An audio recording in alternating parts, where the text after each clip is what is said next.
Hi viewers, Tamil சமையல் ஸ்டுடியோவில் சுவையான மீல் மேக்கர் குழம்பு எப்படி பண்ணுறதுன்னு பார்க்கலாம்.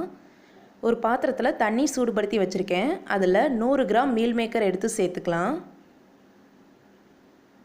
நல்லா மிக்ஸ் பண்ணி விட்டுக்கலாம். மிக்ஸ் பண்ணிவிட்டு இந்த மீல் மேக்கரை நல்லா வேக விடலாம்.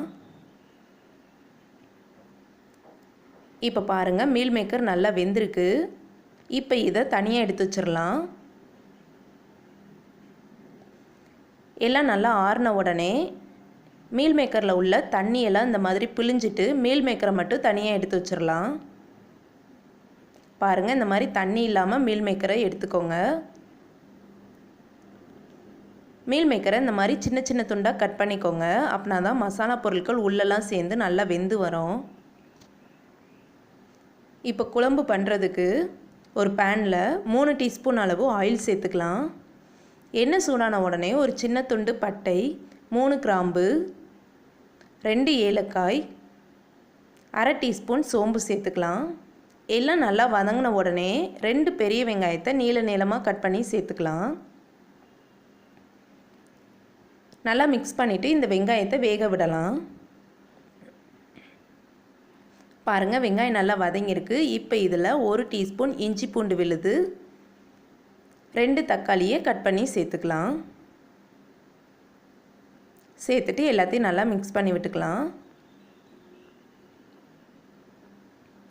இந்த தக்காளியையும் நல்லா வேக விடலாம். ஒரு மிக்ஸி ஜாரில் கொஞ்சமாக தேங்காய் எடுத்து சேர்த்துக்கலாம். இது கூடவே 1 டீஸ்பூன் சீரகம் சேர்த்துக்கலாம். சேர்த்துட்டு நல்லா பேஸ்ட்டை அரைச்சிக்கலாம். பாருங்கள், பேஸ்ட்டு தயாராகிருச்சு. வெங்காயம் தக்காளிலாம் நல்லா வதங்கியிருக்கு. இப்போ இதில் நம்ம வச்சுருக்கிற மீல் மேக்கரை சேர்த்துக்கலாம். இது கூடவே மசாலா பொருட்களும் சேர்த்துக்கலாம். நான் இப்போ 3 டீஸ்பூன் அளவு குழம்பு மிளகாய் தூள் எடுத்திருக்கேன், அதை சேர்த்துக்கலாம். இது கூடவே அரை டீஸ்பூன் மஞ்சள் தூள், அரை டீஸ்பூன் கரம் மசாலா சேர்த்துக்கலாம். தேவையான அளவு உப்பு சேர்த்துக்கலாம். சேர்த்துட்டு எல்லாத்தையும் நல்லா மிக்ஸ் பண்ணி விட்டுக்கலாம். உங்கள்கிட்ட குழம்பு மிளகாய் தூள் இல்லாட்டி 1 டீஸ்பூன் மிளகாய்த்தூள், 2 டீஸ்பூன் மல்லித்தூள் சேர்த்துக்கோங்க. மிக்ஸ் பண்ணிவிட்டு இதில் கொஞ்சமாக தண்ணீர் சேர்த்து இந்த மீல் மேக்கரை மசாலா பொருட்களோடு நல்லா வேக விடலாம்.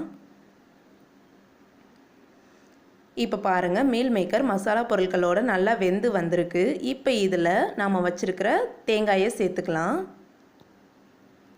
தேவையான அளவு தண்ணீர் சேர்த்துக்கலாம்.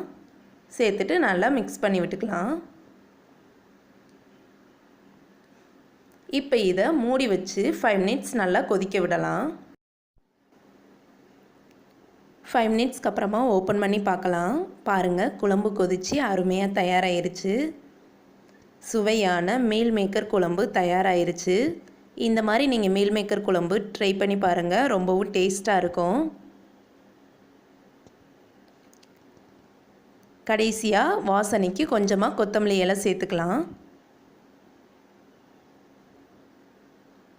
உங்களுக்கு இந்த டிஷ் பிடிச்சிருந்ததுன்னா லைக் பண்ணுங்கள், ஷேர் பண்ணுங்கள், மறக்காமல் சப்ஸ்கிரைப் பண்ணுங்கள்.